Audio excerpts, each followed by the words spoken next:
Hey there, pirates! Welcome aboard the Anime No Mi channel. Today you will discover the new Admirals of the Navy and how Luffy will react when someone close to him becomes one of the leaders of the organization that tries to capture him and his friends. The Admirals of the world government have always been central figures in One Piece, representing the peak of the Navy's military power and one of the greatest challenges any pirate could face. From the beginning of the series, Eiichiro Oda has shown us how these figures are true monsters in strength, with abilities so devastating that they can shape the very battlefield. Each Admiral introduced so far has brought with them a presence that commands respect and fear, and I believe the chapters that present them and highlight their capabilities make it clear the weight they carry within the plot. I hope for your support to help our crew win, and to do so, you just need to click the thumbs up button, leave a like, and subscribe to the channel. By doing this, you will win an incredible devil fruit, so just comment which fruit you want. Aokiji, the Ice Admiral, was the first major sample we had of an Admiral's power. Introduced in chapter 319, he immediately showed his strength by freezing a gigantic portion of the ocean with a simple touch. The power of the Hihai no Mi allows him to manipulate and create ice on absurd scales, which not only makes him a threat in combat, but also gives him a unique ability to control territory. The fight between him and Akainu, mentioned in chapter 650, resulted in the destruction of an entire island, permanently changing its climate. To me, this demonstrates the level of power the Admirals possess, capable of altering the geography of the One Piece world with their confrontations. Who knows, maybe this demonstration also served as a reminder of what is at stake every time an admiral takes action. On the other hand, we have Akainu, now the fleet admiral, whose Magu Magu no Mi grants him absolute control over magma. Since his introduction in chapter 397, it was clear that he was a force of nature. His unwavering determination and brutality were seen at Marineford, especially in chapters 574 and 575, where his relentless pursuit of Luffy showed how he spares no effort to achieve his goals. I believe that Akainu's destructive power symbolizes the weight of the absolute justice he defends. Every move he makes is calculated to crush any opposition, making him not only feared, but also a crucial figure to understand the role of the Navy in maintaining the world's balance. Kizaru, with his Pika Pika no Mi, represents light and speed. Since his debut in chapter 507, he brought a completely different approach to the concept of power. His ability to move and attack at the speed of light makes any attempt at direct combat against him nearly impossible. The battle at the Sabaudi archipelago, for example, highlighted how he can face several high-level pirates with ease. Perhaps, who knows, this ability is the most versatile of all, as it is not limited to brute strength, but includes an unparalleled ability for mobility and precision. I think Kizaru is a key piece for the Navy because of his ability to respond quickly to any threat, no matter where it originates. With the introduction of Fujitora and Ryokugyu, we saw how the new era of admirals brings equally impressive abilities. Fujitora, revealed in chapter 701, possesses the Zushi Zushi no Mi, which grants him control over gravity. This not only allows him to manipulate massive objects with ease, but also create devastating attacks, such as the meteor he summons in chapter 712. Perhaps his power also serves as a metaphor for the weight of the decisions and responsibilities he carries, especially with his vision of a more compassionate and balanced justice. I believe Fujitora's role in the Navy shows a significant shift in the world government's approach, indicating that even within the system, there are those who wish to reform it. Ryokugyu, on the other hand, brings with him the mystery of his power and motivation. Introduced in chapter 905, he was an enigma until he finally revealed his plant-based abilities in chapter 1053. His control over nature makes him a unique threat, as he can regenerate his body and manipulate the environment to his advantage. Perhaps this symbolizes the resilience and adaptability needed to face the changing times the One Piece world is going through. I think Ryokugyu's role in the story still has much to be explored, especially considering his interactions with the revolutionaries and his view of justice. Now, when we think about possible new admirals, there are several figures who could take this role based on their abilities and history. Kobe, for example, has shown impressive growth since his introduction in chapter 2. Now, as a captain in the Navy, he has already demonstrated a sense of justice and strength that could put him on the path to becoming an admiral. I believe that if Kobe eventually reaches that position, his story would be a perfect reflection of how perseverance and the desire to protect the innocent can shape someone into a true symbol of justice. Smoker is another obvious candidate. Since chapter 97, he has been a constant force within the Navy, showing a balance between strength and determination. His Moku Moku no Mi, which allows him to manipulate smoke, might not seem as devastating as other abilities, but his creativity in using it, combined with his experience and willingness to question unjust orders, makes him a fascinating character. I think that if Smoker were to become an admiral, he would represent a more pragmatic justice, one that understands the nuances of the the world he lives in. Hina, on the other hand, is a figure who, although having had less prominence, still possesses significant potential. Introduced in Chapter 190, her ability to create iron prisons makes her a strategic fighter. Perhaps, who knows, she could rise through the ranks of the Navy and bring a different perspective to the Admiral role, one more focused on containment and strategy than destruction. Helmeppo is also a name to be considered. Despite starting as a comedic character, he has shown remarkable growth alongside Kobe. His skill with weapons and training under Garp could place him on an interesting path within the Navy. I believe that if Helmeppo continued to grow, he could surprise everyone with his determination and loyalty. X-Drake, a former pirate now working as an undercover agent, brings a unique dynamic. Introduced in Chapter 498, he has already shown his ability to operate in complex situations. His Ryu no Mi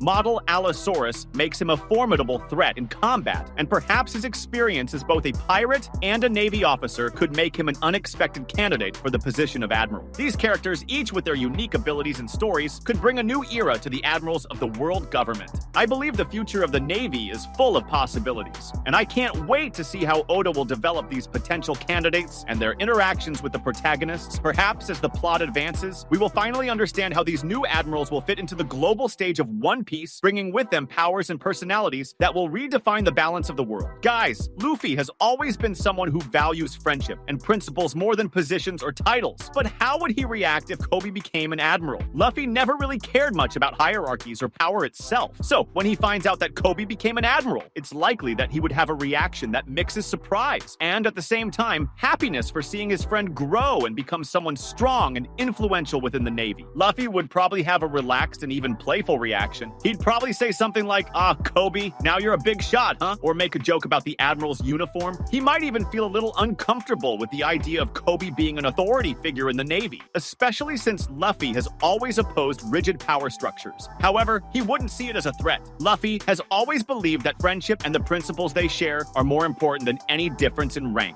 For Kobe, becoming an admiral would be a moment of great personal and professional achievement. However, it's important to remember that he is someone with a strong sense of justice and morality. Kobe's rise to the Navy's leadership would mean that he would now have to make extremely difficult decisions, potentially involving opposing pirates, protecting civilians, and even dealing with issues that challenge his own ideals. If Kobe really achieved the rank of admiral, he'd probably be torn between the responsibility of his position and his friendship with Luffy. As someone who has a lot of respect for Luffy, he would likely feel the weight of being in a position where he might be forced to fight against the Straw Hats. However, he would also know that their friendship transcends these side issues, Navy or pirates. Kobe might even try to find ways to handle the situation without affecting their friendship, although this would be very challenging. In terms of possible conflicts, there is a chance that Luffy and Kobe's ideologies would clash, especially considering that the Navy, as an organization, often comes into conflict with pirates. If Kobe were an admiral, he'd have to follow superior orders, which could put him in a position where he'd have to fight Luffy and his crew. This would create an uncomfortable situation for both of them, especially for Kobe, who would have to follow the order to capture or fight his own friend. However, I don't believe Kobe would let his friendship with Luffy be ruined by this. Even if he was forced to face him in battle, he'd still have great respect for Luffy and would likely try to avoid any direct confrontation if possible. Kobe has always been someone who tries to find a way to act justly without blindly following authority, and this would be an important factor in his reaction. What do you think? Comment below. That was today's content. We hope you liked it and want to share your opinion on the subject. Don't forget to share the video, give it a thumbs up, and I'll see you in the next video. Take care and stay amazing.